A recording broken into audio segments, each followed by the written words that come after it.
After decades of waiting, the 3D Pokémon adventure you imagined in the 90s is finally here! Pokémon 64!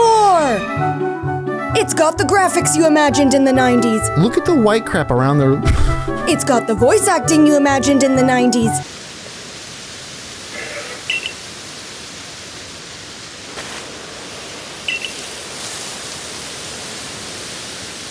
And it's got the not quite ironed out controls you imagined in the 90s. Oh, God damn it. Oh, my f***ing shit.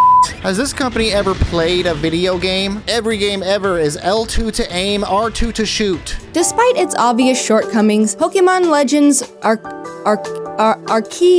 is the best this franchise has been in years.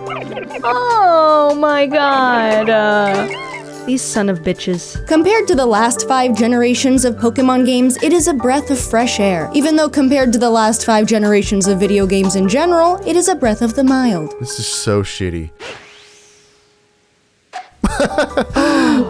That's why my boyfriend happily spent $60 on the open world monster catching gameplay of his childhood dreams. Whee, look at me go! Then spent 60 hours trying to pretend graphics don't matter, like...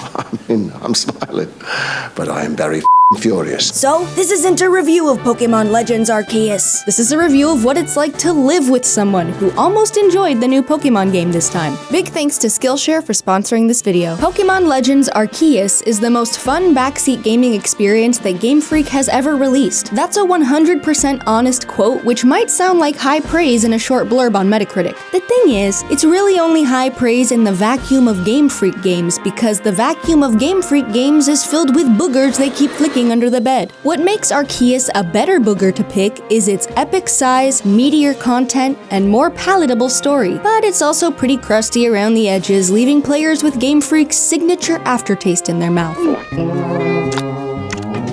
Slimy? It's satisfying. The Hisui region was genuinely exciting to watch my boyfriend discover thanks to having an unprecedented amount of freedom and control over his trainer. Oh my god. Dude, in this like, what the Honestly. Mother of God. All I want to do is go up this tiny thing. Alright, you can't jump until you get this deer, and even then the platforming is about as well designed as those mountainsides in Skyrim that weren't designed for platforming, but you're too stubborn to go around, so you just kind of mash buttons and pray. There's also a Dark Souls tuck and roll, because these wild Pokemon will try to murder you. Well, this game is hard. Wow. It's Dark Souls. Be warned, if you fail to dodge one of these deadly attacks, your screen will get a little dirty and you'll say, You have just spit on my face. The addition of a Dark Souls roll only felt justified when fighting one of the many Dark Souls bosses, who were easily defeated by pelting them with a lip balm like Lightning Bolt! Lightning Bolt! Lightning Bolt! The biggest improvement to the Pokemon formula though, and my boyfriend's favorite part of the entire game, was that whenever he felt like it, he could do this. Watch this.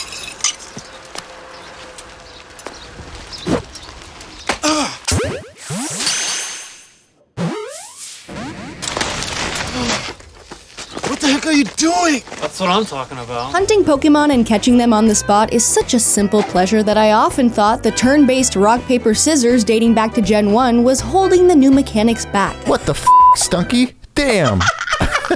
More emphasis on research, investigation, and tracking could have made finding each Pokemon a unique puzzle to solve, while more emphasis on preparation, loadout, and man versus beast showdowns could have made catching each Pokemon a unique challenge to overcome. Tell me, do you bleed?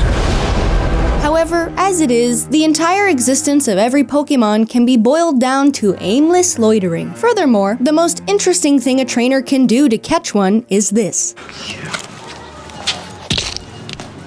Oh, sir, I saw it. The terrorist ran that way. It was a run by fruiting. And if a run by fruiting doesn't work, it's back to the tired old battle system, which begins to feel like a punishment, especially since you retain control over your character for the first time in Pokemon history, yet can't do anything except run around in circles out of boredom.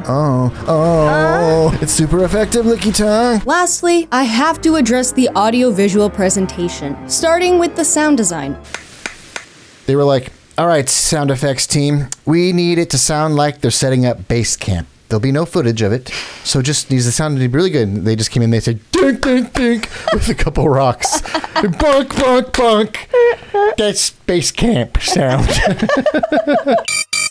Ow, what the is it time to wake up? So loud. The hell is it? Time to wake up in 1992 with my mom and dad's brown clock with red digital letters? Jesus. And that about covers the sound design. And like many of you, we here at Girlfriend Reviews are firm believers in gameplay over graphics. Pokémon Legends Arceus made us question those beliefs. I want you to close your eyes for a moment. Go ahead, nobody's gonna fart in your face, just relax. Now, I want you to daydream about owning the highest grossing media franchise of all time, $109 billion, more than Star Wars and Marvel combined. Next, I want you to take all that cash and develop a video game. How good does it look? Are you blinded by its majesty? Now, on the count of 3, I want you to open your eyes and tell me if that dream comes true.